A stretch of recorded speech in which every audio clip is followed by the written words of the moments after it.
Hi guys! So for today's video, gagawa ako ng Barbie doing makeup as requested. Madami kasing nagre-request sa akin nung pinost ko tong picture na to. Yan, madami nagre-request sa akin kung paano ko raw yung ginawa. Kimuse Lip Plumper. Yan. Maanghang to guys. So first, ang gagawin natin ay syempre, maglalagay muna tayo ng primer. Primer muna mga ate ko. Make sure na malinis yung pagmumukha nyo ha. Yan. Naglagay na pala ako lang contact lens. And dapat kapag doon yung gagawin nyo, ganitong lens ang gagamitin nyo. Syempre, si ate mo maarte. Dalawang primer ang ginagamit ko. Anti lang kasi pang eme lang naman ante. Turuan ko lang yung makeup. Kung magtatanong kayo ba't ganito ang suot ko, kasi mainit sa kwarto ko. So, yan ang suot na ate mo girl. So, si eme lang, ang gagamitin ko na lang is concealer. Tapos, kaunting foundation lang.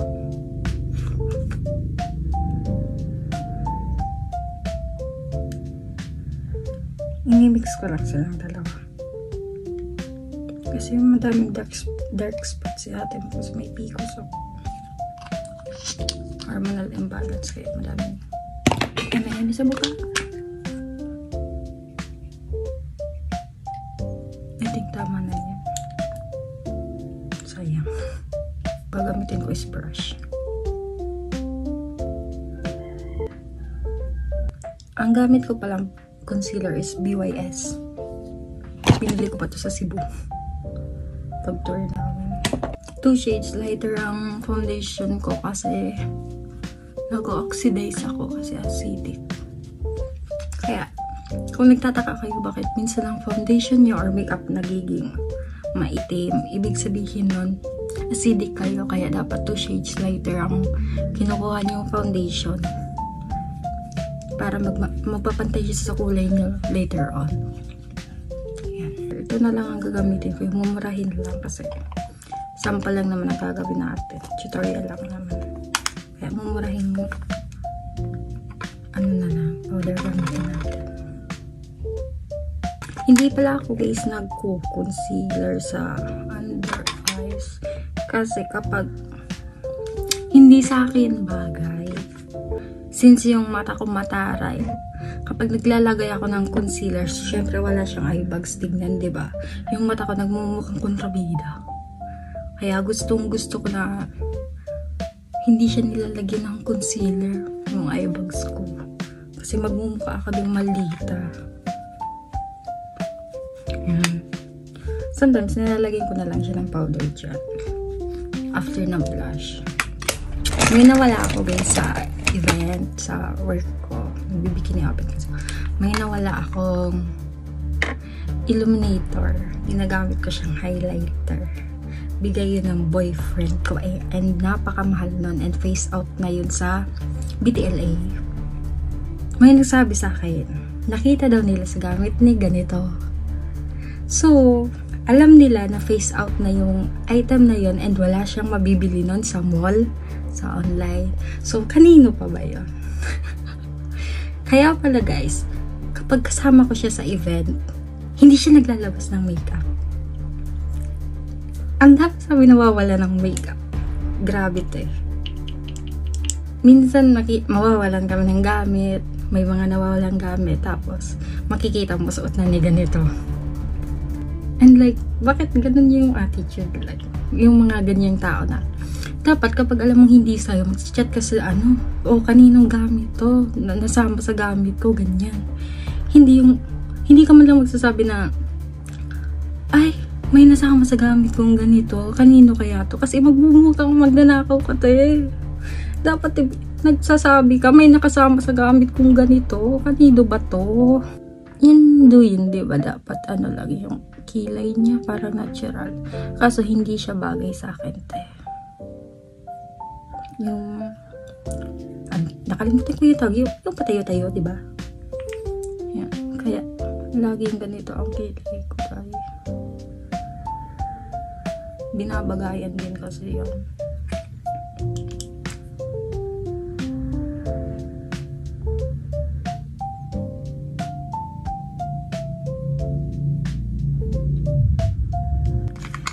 Ang next na gagawin ko, meron ako dito nipple tape. And ang ginagawa ko guys, gugupit ako. Gugupit ako ng maliit lang siya. Ganito lang. Tiin ko sa dalawa. Ilalagay ko siya dito sa gilid ng eyes ko. Para yan yung sinusundan ng eyeshadow. So, magiging ganyan ang itsura nyo. Para may band-aid kayo sa mata. And then, yung mga murang makeup na gagamitin ko. Kasi sa ang palang ang kulay orangey. Yung nagpipink-pink. Lalagay nyo dyan. Kulay peach to. Peach, yes. Peach, tama. Lalagay nyo dyan. Diba? Napaka-pigmented. Lalagay niyo siya dyan. Dapat mag-ibang brush ang ginagamit niyo sa dark at saka sa lighter shade ng makeup. Ito yung dewy makeup na glow. Dulo lang mismo yung dye. And then, tanggalin mo na to. Para magiging ganyan yung itsura ng makeup. Kukuha ulit kayo ng dark na kulay. Ilalagay niyo siya dito sa under eyes. Hanggang sa dulo. Yan. Huwag kayong matatakot sa kulay kasi yan. Para muna kayong umiyak ng 15 beses dahil sa jowa niyo. Pero dapat hindi yung umiiyak ng mga jowa niya. So, ang gagawin ko guys is maglalagay muna ako ng blush on.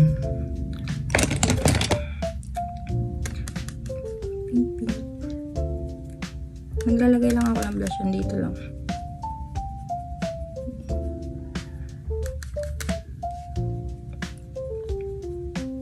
Hanggang dito. Yes, sinasagad ko siya dyan. Tingnan nyo guys, maya. Ang blush ko mag-oxidize yan. Pati blush sa akin nag-oxidize. And then, syempre, dito, yung kakalamin ko yan dito. Hindi ako si Rona kung walang ganyan. Kuha niyo ba? Then, gamit tayo ng ibang brush for contour. Light contour lang dapat. Kasi syempre, dewy ang gagawin natin.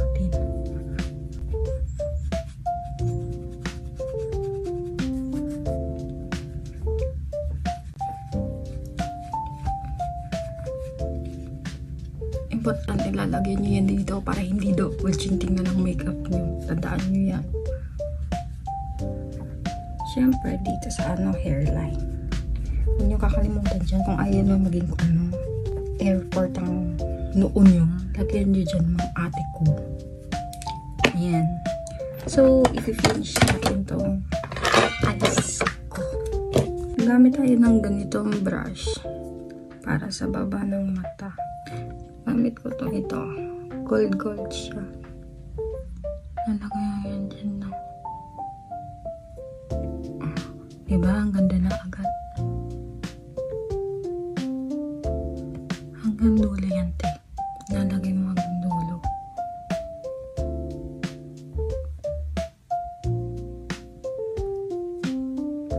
Hindi kasi siya masyadong makita sa camera. Pero dapat lalagyan mo yan dyan.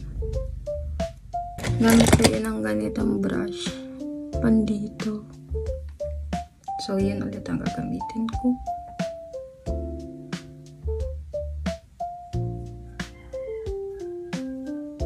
Yan. Importanteng alam niyo kung saan gagamitin ang mga makeup brush niyo para maganda ang pagkaka-makeup niyo guys. May rule kasi ako when it comes to using makeup brush. Pag dito siya, dito ko lang siya gagamitin. Okay? So, ayan na. nagmumukhang tayo may eyeballs. Mga ganito kanipis. Tapos, kukuha tayo ng dark shade, black or ganitong brown. Lalagay dito. Yung parang tungki lang dito. Ganyan, te. Ganyan. Idediretso niyo yung brown dito, te, sa ganyan. Sa under eye. And then, ate ko. Gagamitin mo ulit yan. Pang ganito. Sa Eggusal. Sa Eggusal, ate ko. Lalagay mo siya sa Eggusal. Pero dapat lighter shade lang. Ayan, ate ko. May eyebags ka na, ate ko. So, lagyan ulit natin siya ng shimmer. Kasi hindi yan magiging duyin kung walang shimmer.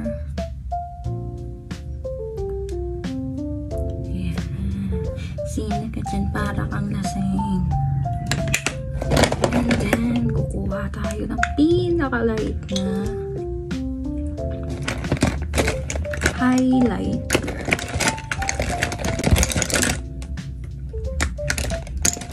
Ito na lang gamitin ko brush. Nalagyan natin siya dito sa gilid.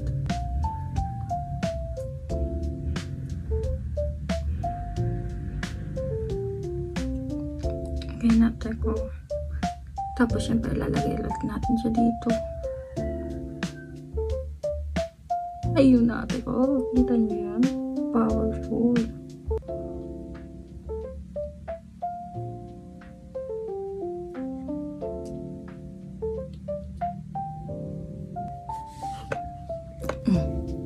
Okay natin ko. Okay na ang tungkil na ating ginagawa ngayon. So, anong next? Maglalagay tayo ng highlighter. Diyan sa baba ng kilay, ate ko.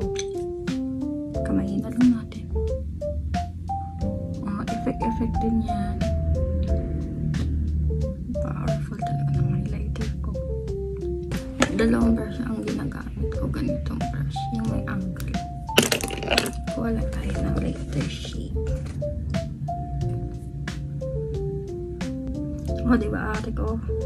Para kang Nerotoki ni Dokiapi.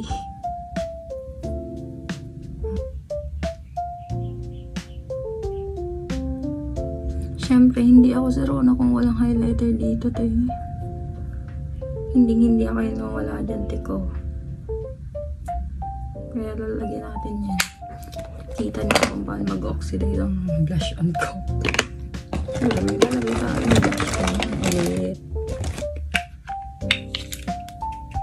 Siyempre, dito lang. Anong sunod ate ko? Highlighter sa pisngi. Goldie ang lalagay natin. Lashes. So, papahinga muna ako, ate ko. Next natin is lipstick. Oy, check out nyo to. Check out nyo. Check out nyo yan. Maganda yan, te.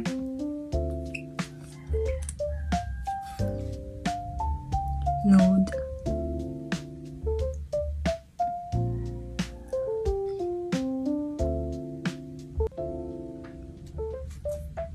Tayin lang natin siya matuyo kasi matte siya. Lalagyan natin siya dito sa gitna later on. Gagawa tayo na gradient lips. Gradient lips, effect, ganyan. Dark shade lang dito sa gitna. Dark pink. Ganyan.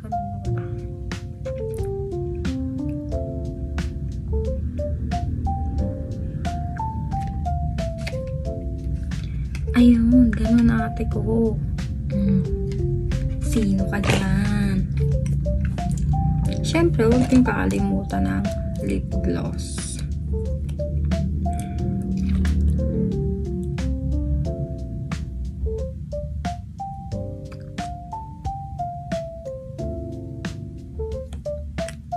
And then, sa ibabaw nitong lips, lalagyan natin siya ng highlighter. Dito. Yun. Ididilagyan dyan. Para effect. Ate ko, ganun lang yun. Ganun lang siya, ate ko. Lalagay na natin yung blush natin. Ang gagamitin nyo guys na eyelash, dapat yung manipis lang. Yung ganito lang.